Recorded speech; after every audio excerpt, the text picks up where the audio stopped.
En 2018, DJI s'associe avec la SI, filiale de Seagate, pour proposer un disque dur tout-terrain autonome. C'est le DJI Copilot. Dans cette vidéo, je vais te montrer que le DJI Copilot, c'est pas un simple disque dur. Et si je t'en parle aujourd'hui, plus de 2 ans après sa sortie, c'est parce que c'est un accessoire dont j'aurais du mal à me passer aujourd'hui. Et dans cette vidéo, je vais te partager mon expérience. Techniquement, le Copilot, c'est quoi? C'est un disque dur de 2,5 pouces qui tourne à 5400 tours. Une capacité de stockage de 2 Tera. Ça correspond grosso modo à 60 heures de vidéo en 4K. Il est équipé d'un écran LCD pour les actions de base. Il résiste aux chutes, éclaboussures et poussières. Il possède de multiples connectiques, que l'on détaillera plus tard. Il est autonome et sa batterie fait 5300 mAh. À qui s'adresse le Copilot? Je dirais les gens qui, comme moi, qui voyagent, ne se déplacent pas avec un ordinateur portable et veulent cependant pouvoir sauvegarder les rushs réalisés au cours du séjour. Le form factor. Il faut savoir que le Copilot est encombrant. Il fait 534 grammes, c'est le prix à payer pour que le disque soit résistant au choc et à la poussière. Personnellement, je ne le promène pas toute la journée dans mon sac vidéo qui est déjà bien chargé. Je le laisse dans ma chambre d'hôtel et je fais des backups à chaque fin de journée, au retour à l'hôtel. La protection à la poussière et aux éclaboussures est notamment assurée par un cache amovible au niveau des connectiques. Petit défaut, à ce niveau, le cache n'est pas maintenu au disque par un lien physique. Il faut donc faire attention à ne pas le perdre quand on l'ôte pour y connecter un appareil. Hormis ce petit défaut, la qualité de finition est au rendez-vous.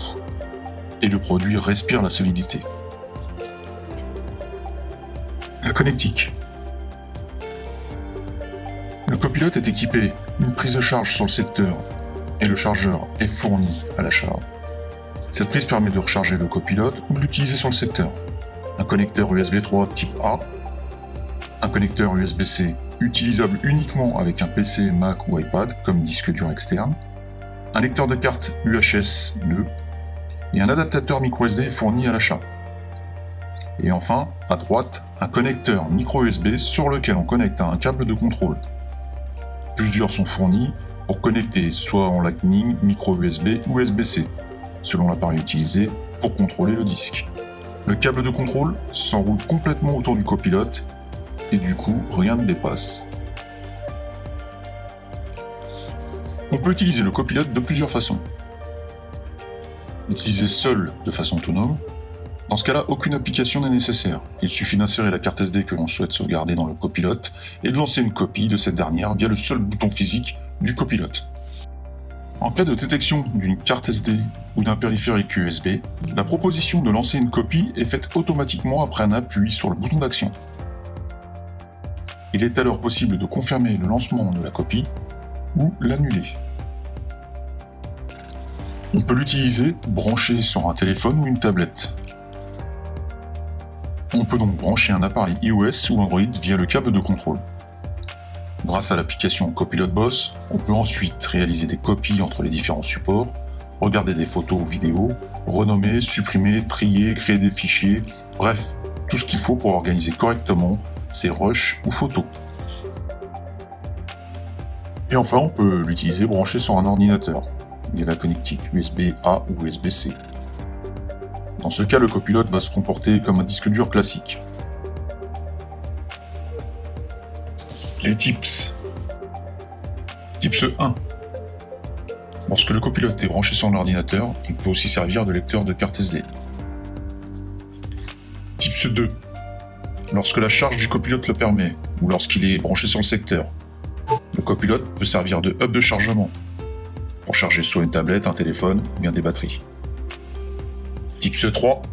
On peut brancher un disque dur classique via la connectique USB-C ou USB-A sur le Copilot, ce qui permet finalement de décupler la capacité de stockage. Son prix.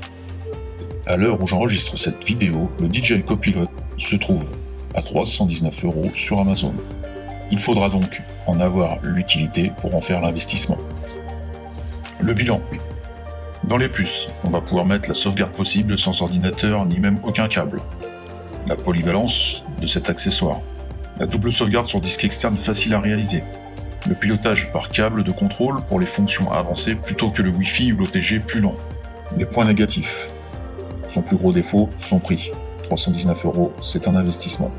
Le cache amovible au niveau de la connectique, qui n'est pas relié physiquement au DJI Copilot, donc facile à perdre. Et enfin, son poids, son encombrement, qui pourront en rebuter plus d'un. Voilà, c'est donc la fin de cette vidéo. J'espère que cette review vous aura éclairé sur le DJI Copilot. Merci d'avoir regardé cette vidéo jusqu'au bout, et je vous donne rendez-vous pour une prochaine vidéo. Bye.